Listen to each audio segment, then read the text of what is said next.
قدیم زمانے میں ہوا میں اڑنے والے تخت کو صرف تسلیمانی یا پھر دیو مالی بات سمجھا جایا کرتا تھا، لیکن اس دور میں سائنسی بنائی گئی ہوائی جہاز، جیٹس اور راکٹ نے یہ ثابت کر دیا ہے کہ بنی نوع انسانوں کے لیے آسمان میں اڑنا مشکل بات نہیں ہے۔ لیکن آج سے تقریباً 1000 سال پہلے اللہ کے نبی حضرت سلیمان علیہ السلام کو ایسی تخت عطا دی گئی تھی جو آج کے زمانے میں موجود جیٹس، ہوائی جہاز سے 1000 گنا زیادہ تیز رفتار سے چلتی تھی، اور اس میں سہولیات اور خصوصیات اتنی زیادہ تھیں کہ آج کے دور میں موجود جہاز اور راکٹس وغیرہ میں اس کا 10% بھی نہیں ہے۔ حضرت سلیمان علیہ السلام اللہ تعالیٰ کے ایسے نبی تھے جن کو منصب نبوت کے ساتھ عظیم ترین سلطنت سے بھی نوازا گیا تھا۔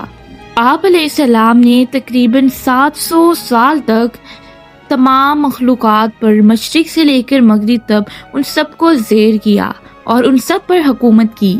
یہ عظیم نبوت اور بادشاہت آپ کی اس دعا کا عمل تھا جو آپ نے خدا بندی میں کی تھی۔ حضرت سلیمان علیہ السلام نے یہ دعا کی تھی کہ اے میرے پروردگار، مجھے ایسی بادشاہت نصیب کرنا جو میرے بعد کسی کو بھی نہ ہو، بے شک تو بڑا عطا فرمانے والا ہے۔ تو بے شک اللہ نے آپ کی دعا قبول فرمائی اور انسانوں کے ساتھ جنات اور جانوروں کو بھی آپ کا تابع فرمان بنا دیا۔ آپ کے لیے ہوا کو مسخر کر دیا گیا۔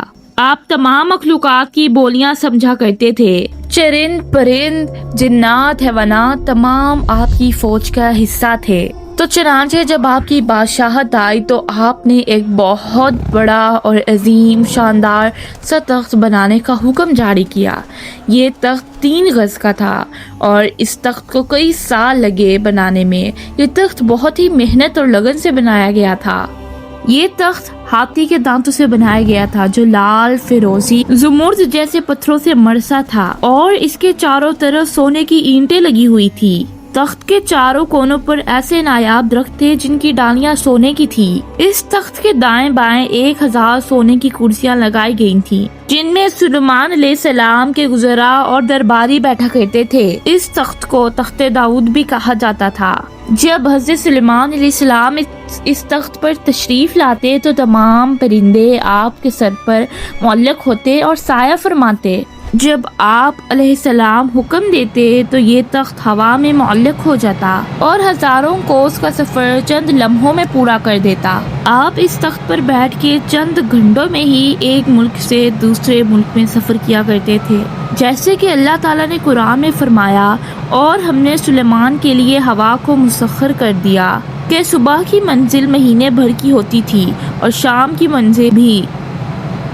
اس ہوائی سفر کے پورے وقت کے درمیان حضرت سلیمان علیہ السلام سر جھکا کے اللہ تعالیٰ کی تسبیح بیان کرنے میں اور اللہ تعالیٰ کو یاد کرنے میں گزارتے۔